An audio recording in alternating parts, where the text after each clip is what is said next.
Welcome to VC storyteller channel. Ashwapati Videha देश के एक प्रतापी, धर्मनिष्ठ और यशस्वी राजा थे। उनकी कीर्ति दूर दूर तक फैली हुई थी। अगर ये चैनल आपको अच्छा लगे तो प्लीज लाइक और सब्सक्राइब करें।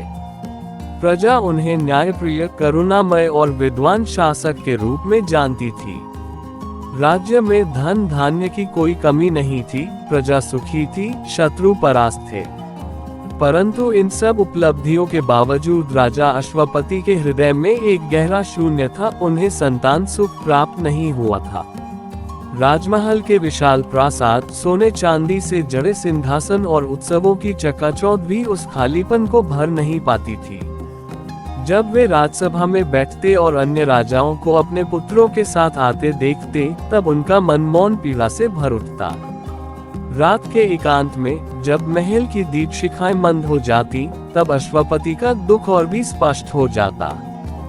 वीडियो अच्छी लगे तो प्लीज लाइक और सब्सक्राइब करें। वे स्वयं से प्रश्न करते, क्या मेरे जीवन का उद्देश्य केवल राज्य चलाना ही है? क्या मेरे वंश की ज्योति यही समाप्त हो जाएगी? रानी मालविका भी इस दुख की सहभागी थी। वे बाहरी रूप से शांत रहती, पर भीतर ही भीतर उनकी ममता तड़पती रहती। कई बार वे मंदिर में घंटों बैठकर प्रार्थना करती, बिना कुछ मांगे, केवल अश्रुओं के माध्यम से अपना दुख ईश्वर तक पहुंचाती। राजा और रानी दोनों ही जानते थे कि ये दुख केवल उनका नहीं, पूरे वंश का है, पर वे इसे मर्यादा और संयम के साथ सहते रहे।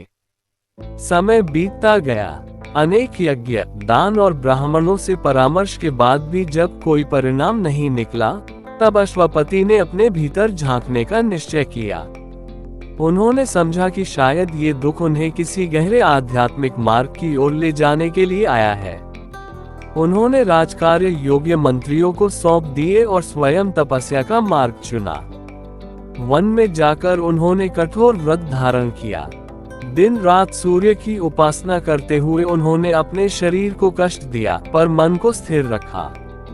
ये तपस्या किसी स्वार्थ से नहीं, बल्कि एक रिक्त हृदय की पुकार थी। सूर्य देव के प्रति उनकी भक्ति इतनी प्रबल थी कि वर्षों की तपस्या के बाद स्वयं देवता प्रकट हुए। वीडियो अच्छी लगे तो प्लीज लाइक और कमेंट करें। सूर्य देव ने अश्वपति की साधना से प्रसन्न होकर उनसे वरदान मांगने को कहा।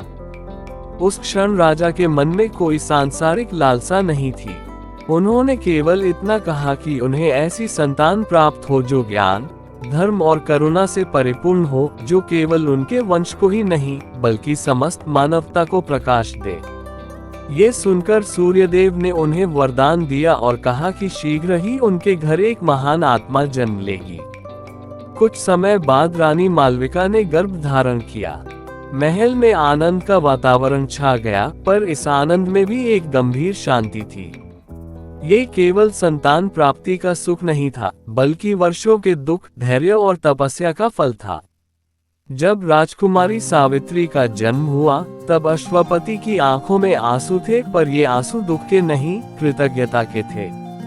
संतान न होने का दुख अश्वपति के जीवन का सबसे बड़ा कष्ट था, पर उसी दुख ने उन्हें अहंकार से मुक्त किया, उन्हें भीतर से गहरा बनाया और उन्हें ये सिखाया कि कभी कभी ईश्वर अभाव के माध्यम से ही मनुष्य को पूर्णता की ओर ले जाता है। उनका दुख अंततः एक ऐसी कथा बन गया जो ये सिखाती है कि धैर्य, आस्था और आत्मचिंतन से ही जीवन के सबसे बड़े शून्य भी अर्थ से भर जाते हैं। अगर ये चैनल आपको अच्छा लगे तो प्लीज लाइक और सब्सक्राइब करें।